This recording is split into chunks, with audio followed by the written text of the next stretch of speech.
1932। क्या हुआ? Poona pact. Pact मतलब समझौता। पूना पैक्ट। पूना पैक्ट में गांधी जी ने अपना मास्टर स्ट्रोक चल दिया और महात्मा गांधी ने कहा कि अम्बेडकर साहब एक बात बताइए, आप दलितों के लिए अलग देश चाहते हैं या दलितों का विकास चाहते हैं? तो उन्होंने कहा कि हम दलितों के साथ विकास चाहते हैं और उनके साथ हो रहे भेदभाव को रोकना चाहते हैं।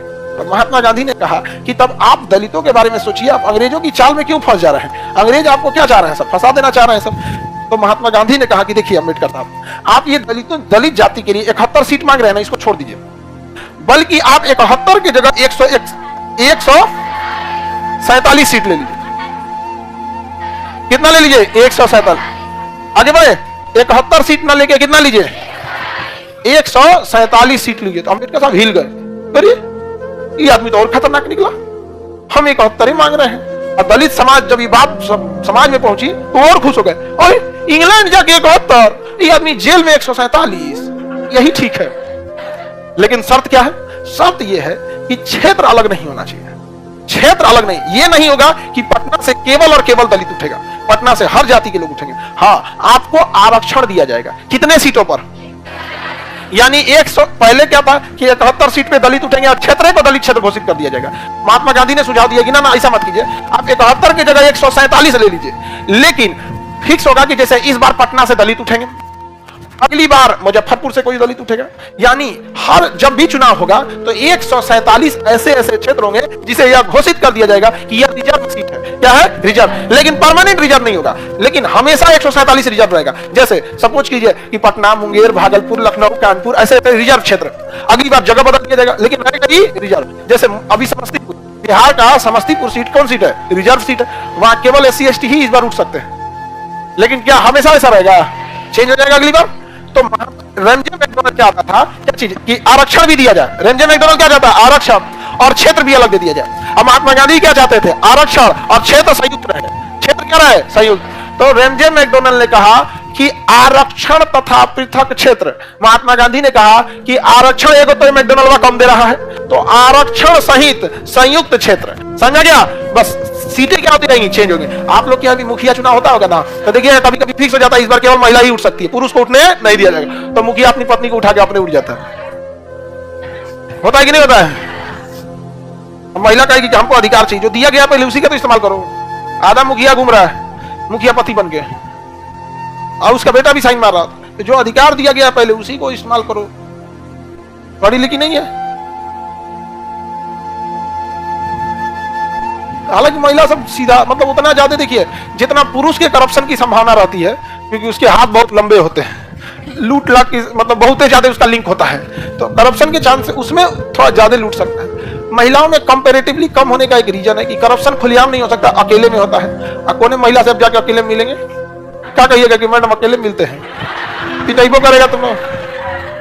पुरुष से सर थोड़ा सा 2 मिनट, हाँ तो लीजिए ना, ये काम कर दीजिए, तो कंपैरेटिवली थोड़ा कम। लेकिन इधर हाल ही में कुछ महिला IAS अधिकारी और PCS अधिकारी करप्शन में इस कदर इन्वॉल्व हुई हैं कि सारी महिलाओं के ऊपर दाग लगने लगा है। तो तुम लोग करप्शन में भाग नहीं लेना जी।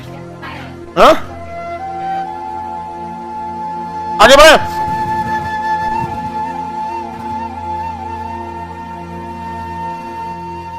किसी को कोई दिक्कत? आगे बढ़ जाए, बताइए ध्यान से, रेडी हैं? मैकडोनल्ड क्या देना चाहता था? आरक्षण और पृथक क्षेत्र। महात्मा गांधी आरक्षण और संयुक्त क्षेत्र। देखिए कितना दिमाग वाले थे महात्मा गांधी। उन्होंने कहा कि आरक्षण और पृथक क्षेत्र अंग्रेज दे रहे हैं, आरक्षण और संयुक्त क्षेत्र हम भी दे रहे हैं, तो दोनों में कॉमन हो गया आरक्षण। अब लड़ाई इस बात की है कि पृथक क्षेत्र की संयुक्त क्षेत्र, इसके लिए हमारा पलड़ा भारी हो। महात्मा गांधी ने रिजर्वेशन का कोटा क्या कर दिया? बढ़ा दिया। 73 से बढ़ा के क्या कर दिया? 147। अब सारे लोग किसके फेवर में हो गए? गांधी जी के।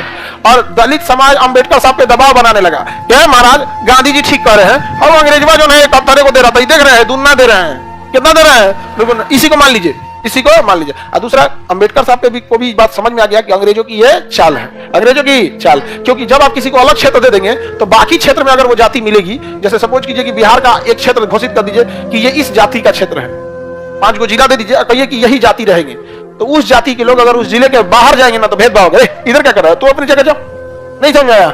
होता है कि नहीं होगा यहाँ पे। तो अंबेडकर साहब को भी बात समझ में आने लगा कि ये अंग्रेजों की क्या है, चाल है, इसलिए उन्होंने भी गांधी जी की बात को स्वीकार कर लिया और कह दिया कि ठीक है, आरक्षण सहित संयुक्त क्षेत्र आज भी भारत में यही लागू है। और लोग कहते हैं कि गांधी ने किया क्या है,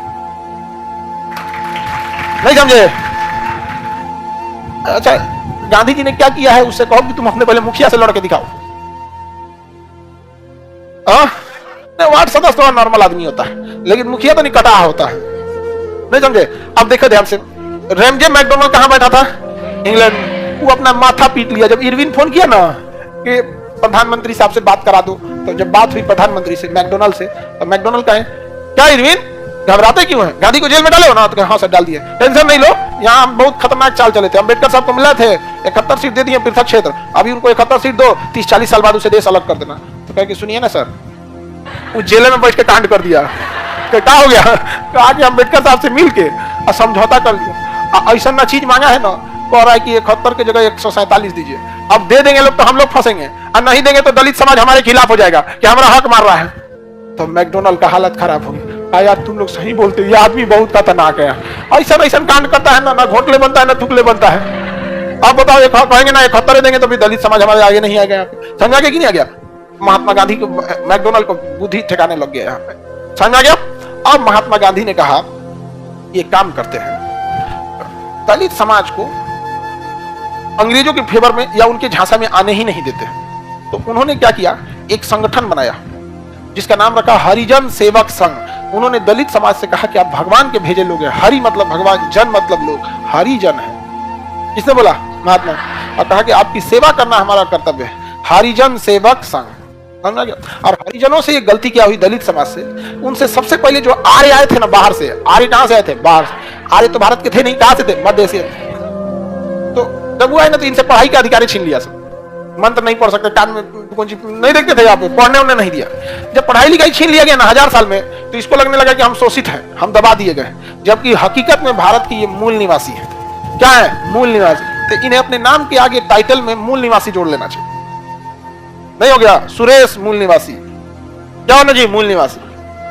और वो दलित समाज, आदिवासी समाज, द्रविड़ समाज, ये भारत के मूल निवासी है। बाकी आर्य मध्य एशिया से आए, दिल्ली सल्तनत वाले सेंट्रल एशिया से आए, मुगल अफगानिस्तान की उत्तरी सीमा से आया, फरगाना से आया, नहीं आया, कनिष्क मध्य एशिया से आया, कुषाण मध्य एशिया से आए, ये सब कहां से आए? बाहर से आए। लेकिन बाहर से आने के बाद ये लोग क्या थे? एजुकेटेड थे।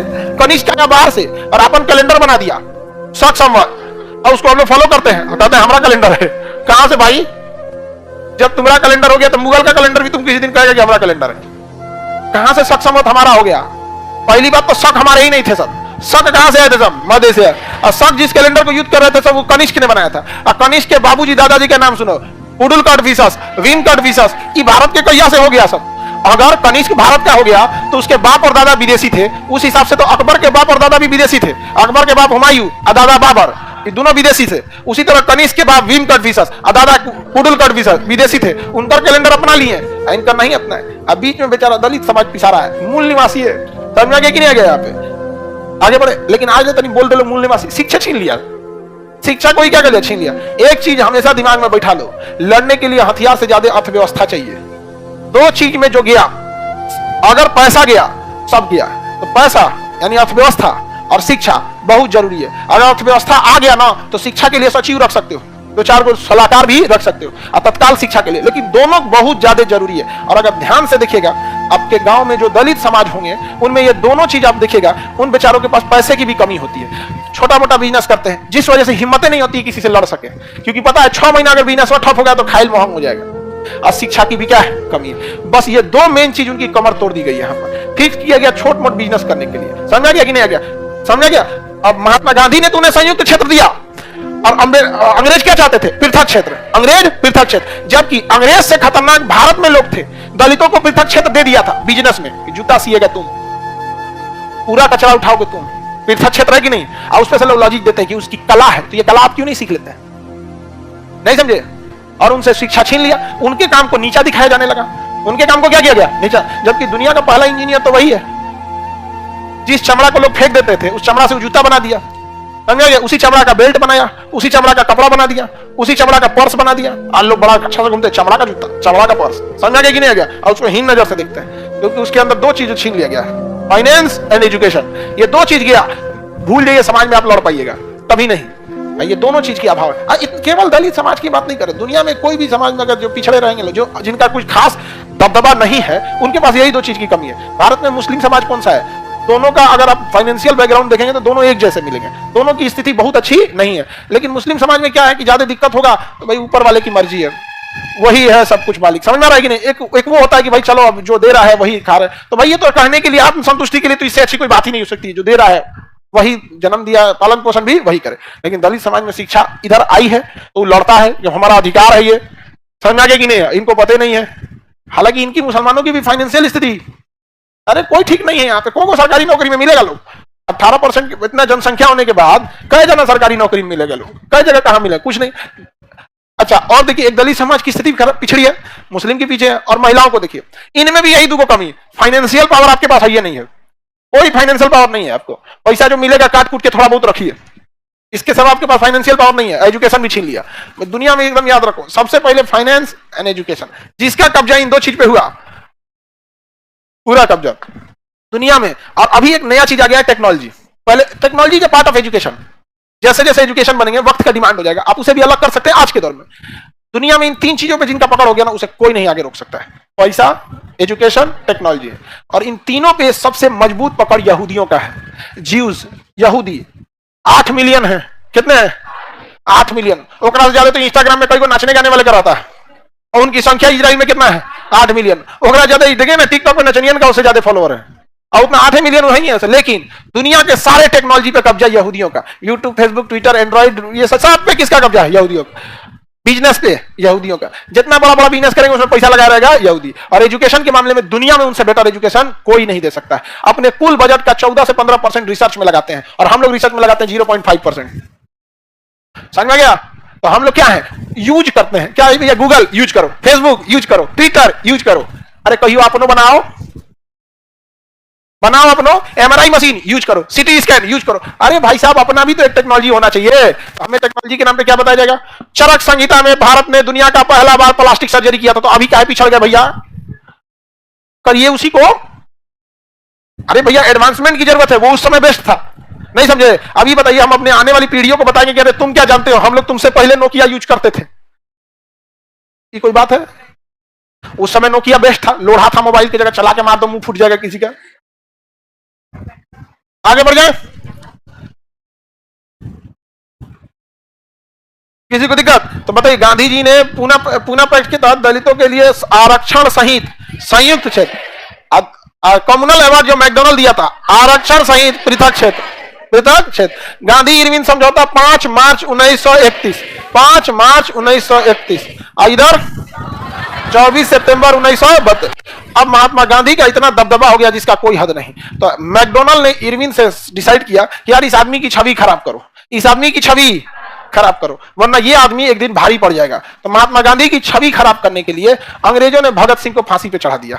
ये बताओ, भगत सिंह जो थे वो राजनीतिक कैदी थे, क्योंकि केंद्रीय असेंबली में बम फेंकने के कारण उन्होंने किसी की हत्या नहीं की थी, उन पर जानबूझ के हत्या का आरोप लगा दिया गया, सैंडर्स की हत्या का। तो महात्मा गांधी ने तो इरविन से समझौता ही कर लिया था कि आप राजनीतिक कैदियों को रिहा करोगे। तो भगत सिंह को राजनीतिक कैदी के कारण ही गिरफ्तार किया गया, लेकिन उसमें सैंडर्स की हत्या का जबरन आरोप ठोका गया। तो महात्मा गांधी ने तो अपना प्रयास किया, लेकिन महात्मा गांधी जब जेल में गए और जब प्रधानमंत्री को झुका सकते हैं रमजे मैकडोनल्ड को, तो प्रधान महात्मा गांधी उसी समय जेल में एक और भूख हड़ताल कर सकते थे कि भगत सिंह की फांसी को रोका जाए, लेकिन महात्मा गांधी ने नहीं किया। इसका महात्मा गांधी ने कहा कि मैं जीवन भर यह कहा हूं कि हिंसा मत कीजिए, आप अहिंसा चलिए। यदि आज मैं किसी हिंसात्मक व्यक्ति के लिए भूख हड़ताल पे बैठ जाऊंगा तो मेरे अहिंसा चिल्लाने से क्या होगा? समझ में आ गया कि नहीं आ गया? किसी को दिक्कत होता है? कई बार इंसान अपने उसूलों से दब जाता है, समझ में आ गया कि नहीं? इसलिए महात्मा गांधी के ऊपर एक उतना प्रयास न करने का आरोप लगता है। हालांकि जो जज महात्मा गांधी को सजा सुनाए थे, उन जज में एक जज थे आगा हैदर खान, उन्होंने भी पूरी कोशिश किया कि भगत सिंह को बचाया जा सके, लेकिन भगत सिंह को नहीं बचा। जब जजे नहीं बचा सका तो महात्मा गांधी जैसे वकील किस लिए बचा सके? कई बार उसूल के लिए क्या होता है, इंसान को क्या करना पड़ता है? समझौता करना पड़ता है। समझ में आ गया कि नहीं आ गया? बहुत बार ऐसा होता है। अब जैसे हम लोग अभी चालू किए थे नीट वगैरह, तो एक ऐसे कई बार लिस्ट आया, तो एक टीचर का लिस्ट आया कि ये टीचर ठीक है, तो पढ़ाई वढ़ाई भी ठीक ठाक लगा, लेकिन बैकग्राउंड में था कि खूब नाच गाना करते थे भैया, करती थी।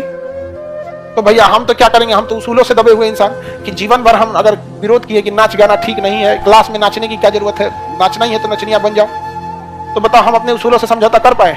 भैया आप लाख पढ़ाते हैं उससे मतलब अच्छा नहीं, ठीक आप पढ़ाते होंगे, लेकिन एक क्लासों में आके नचला भी ना क्या जरूरत है? देखो विद्यार्थियों में नाच रही हूँ, नाच रही हूँ, नाच रही हूँ। अरे भाई नाचने का ही कोई, तुम्हारा ब्याह पड़ा है तो नाच लो। एक होता है ना, एक ओकेजन हो गया घर में किसी छोटी बहन का, भाई का, या खुद का, आजकल तो लोग खुद के ब्याह में भी नाच रहे हैं, पहले लड़की रोती थी सब। हाँ भगवान ना करे लड़कियों को इतना अच्छा घर मिले कि रोने की जरूरत ही ना पड़े, समझा? मतलब खुशी खुशी जाए एकदम एकदम, जैसा लगे कि नहीं हमको बहुत अच्छा। लेकिन नहीं, बड़ा अजीब लगता है जब बेचारी सबको उटपटांग घर मिल जाए, हाँ और मानुष ऐसा आदमी मिल जाए, बहुत उटपटांग लगता है। हम तो दुआ यही करते हैं सुबेरे सुबेरे, एकदम सुबेरे सुबेरे कहा जाता है दुआ कबूला, इतना अच्छा आप लोग को घर मिले कि रोने की नौबतें ना है, कोशिशों करो तो आंसू ना निकले, अरे इतना अच्छा घर मिला, नहीं समझे? बहुत अजीब लगता है जब किसी को उटपटा, महिलाओं के लिए बड़ा उटपटा चीज होता है। हम ही लोग को सोचो ना कि अगर हमें अपना सब कुछ छोड़ के जाना रहता तो हम तो ना जाते, बाहर में जो सही में आप लोग के अंदर इतना हिम्मत होता है, चल जाती है लोग यहाँ पे, हम लोग ना जाते हैं यहाँ पे, ओकरे का तो तू यही रहो।